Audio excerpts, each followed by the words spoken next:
Welcome to the Slop Temple. We pray this video helps. You need the right edition and virtualization enabled. This is why Sandbox works.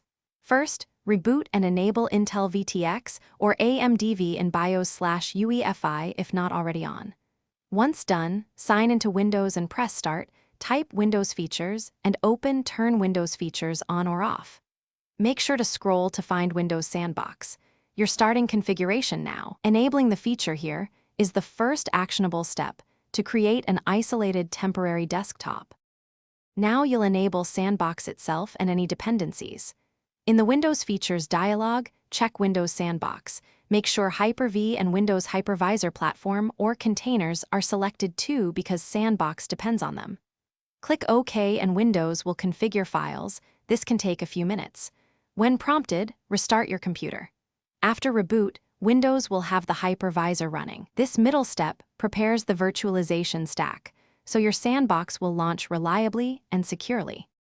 Finally, start Windows Sandbox from start and run it as your normal user. You'll see a clean, isolated desktop. Drop installers or files into that window to test safely because nothing persists when you close it.